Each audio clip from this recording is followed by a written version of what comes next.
এই মুহূর্তে চলে এসেছি সরকারি লালন শাহ কলেজে।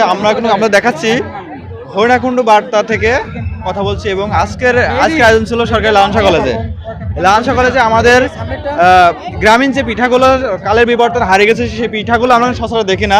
সেই পিঠাগুলো কিন্তু আমরা এই পিঠা উৎসবের মাধ্যমে কিন্তু বিভিন্ন স্টলে আমরা দেখতে পারি।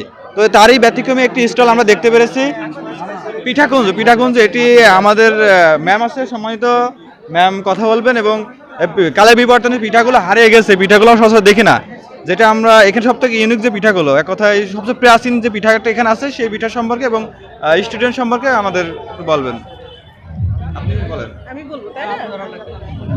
মানে প্রথমে বলি যে আমরা ইসলামের ইতিহাস ও সংস্কৃতি বিভাগ থেকে আমাদের স্টুডেন্ট নিয়ে আজকের এই পিঠা আয়োজনে আমরা হাজির হয়েছি। যে কথা আপনি আসলে বললেন যে কালের বিবর্তনে অনেক পিঠাই হারিয়ে গেছে, এখন আমরা চেষ্টা করেছি যে বিবর্তনে যে পিঠাগুলো হারিয়ে গেছে সেইগুলো আবার তুলে ধরার জন্য।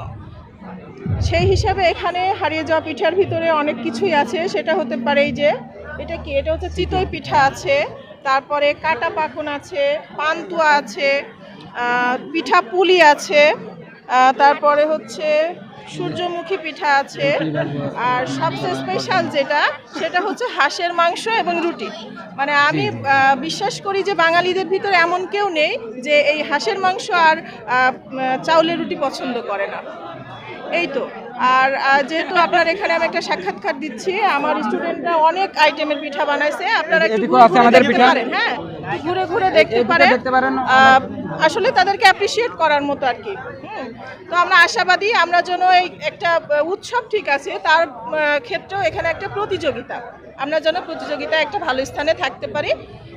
হ্যাঁ, শিক্ষার্থীদের উপস্থিতি তো বিশাল, আপনারাই দেখেন না ঘুরে ঘুরে, এখানে মাঠে তো পা দেওয়ার কোনো জায়গা নাই।